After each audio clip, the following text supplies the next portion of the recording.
I never thought I'd see the day when my own flesh and blood would turn my home into a battlefield over a simple bank card.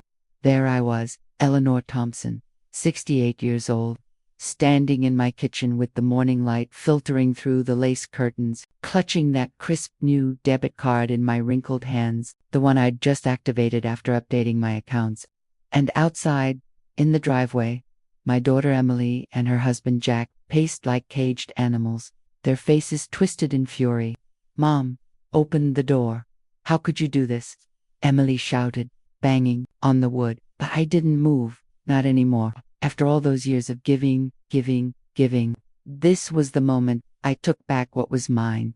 And oh, the peace that washed over me, like a cool breeze after a storm. But let me tell you how it all led to this, how betrayal crept in like frost on the window panes, and how I finally thawed my heart to save my soul. It started small, as these things often do.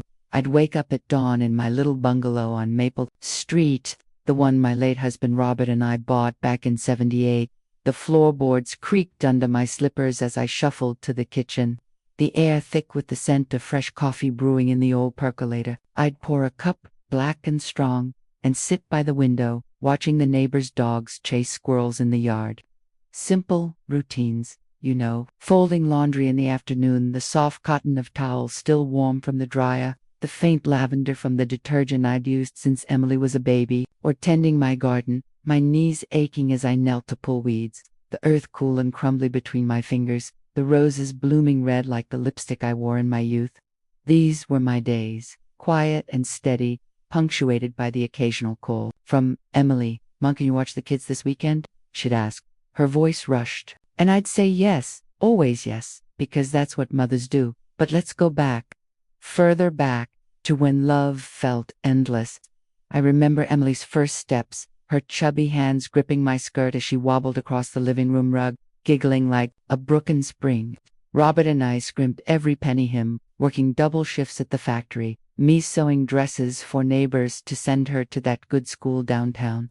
"You'll have a better life than us, sweetie," I'd whisper, tucking her in night, the moonlight casting shadows on her fairy tale books. When she met Jack in college, I was over the moon. Paid for half the wedding, even though it meant dipping into our savings. The reception hall smelled of lilies and champagne, and I danced with Robert, his hand steady on my back, thinking, this is what it's all for. Years later, when they hit hard times, Jack's job loss, the house payments piling up, I wrote checks without a second thought. Family helps family, I'd say, handing over envelopes stuffed with cash, my pension stretched, thin like old elastic. I babysat their kids, little Tommy and Sarah, every Tuesday and Thursday, reading them stories until my voice grew hoarse, the pages worn from turning, sacrifices. They didn't feel like it then. They felt like love. Yet, slowly, the warmth faded. Emily started calling less for chats and more for favors. "Mom, the car's acting up. Can you spot us a few hundred?" Jack would chime in on speakerphone, his tone slicked like oil on water. "You're sitting on that nest egg, Eleanor? What's it for, if not family?" I'd feel a pang, like a thorn in my thumb from the rosebush, but I'd agree. One Christmas, I gifted them a down payment for a new car, wrapping the check in silver paper. They thanked me with quick hugs, then rushed off to Jack's parents' fancy dinner. I spent the evening alone, the tree lights blinking in the empty room, the silence heavy as snow on the roof. Disrespect crept in, like drafts through the cracks. Emily snapped at me once when I forgot to pick up Tommy from soccer. "God, Ma, you're getting forgetful. Maybe you shouldn't drive anymore." Jack laughed it off, but his eyes were calculating, always eyeing the antique clock on the mantel, the one Robert's grandfather left us. "That thing's worth a fortune," he'd mutter. "Manipulation. Oh, it was subtle at first. We love you, Mom, but think about the grandkids' future." They'd say it over Sunday dinners. I'd cook roast chicken with gravy, the kitchen steaming with herbs and onions while they picked at their plates and checked their phones. The betrayal, built like storm clouds. Last winter I fell ill with pneumonia, my chest rattling like loose change in a pocket. I lay in bed, the blankets heavy, listening to the wind howl outside. Emily promised to visit. Mom. Tomorrow never came. Tomorrow never came. Instead, Jack called about the joint account we'd set up years ago for emergencies. I'd said, "Just need to borrow a bit," he insisted. I found out later they'd withdrawn thousands, leaving my balance teetering. When I questioned it, Emily gaslit me. "You're paranoid, Mom. We discussed this." No, we hadn't. The loneliness gnawed at me then, sharper than the cold seeping through the windows. I'd stare at the family photos on the wall, faded smiles, frozen moments, and wonder where it all went wrong. In-laws. Jack was the worst, treating me like an ATM with legs. "Eleonora, sign this power of attorney just in case I'd refuse." Once, and he stormed out, slamming the door so hard the china rattled in the cabinet. That's when the turning point hit.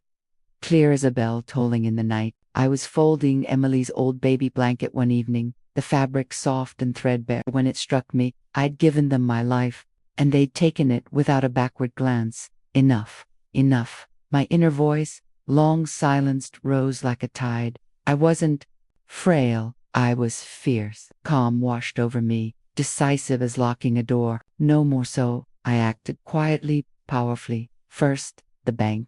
I drove there alone, the radio playing old jazz tunes Robert loved.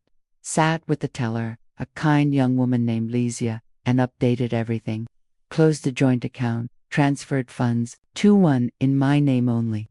Got a new card, shiny and untainted. Then, the lawyer's office papers rustling like autumn leaves as I revised my will. The house, the savings, the antique clock, all to a charity for single mothers. No fanfare, just signatures in blue ink.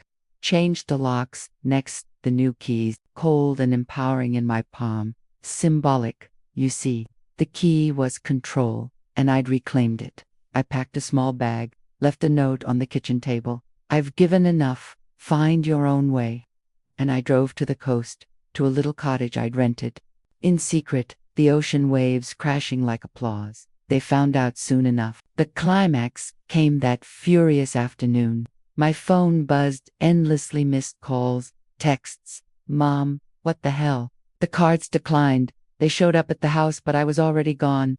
I'd returned briefly, just to see. Through the window, I watched them wait in the driveway, Emily's face red, Jack pacing. "Open up, Eleanor. This is ridiculous, you're punishing us for nothing," Jack yelled, blame shifting as always.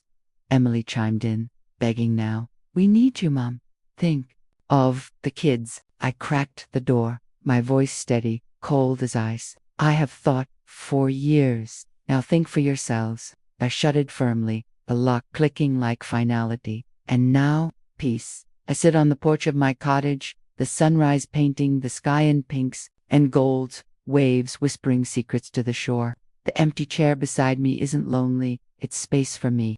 Flowers bloom in pots, red roses, resilient. I've rediscovered myself.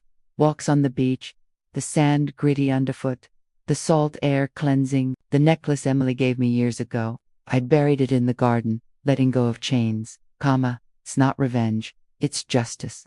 Dignity blooms when you set boundaries. Listen, dear one, if you're hearing this, remember, sacrifice is beautiful, but not at the cost of your soul. Let go when love turns to leeching. Find your peace. It's waiting, like the ocean's endless horizon, and oh, how sweet it tastes.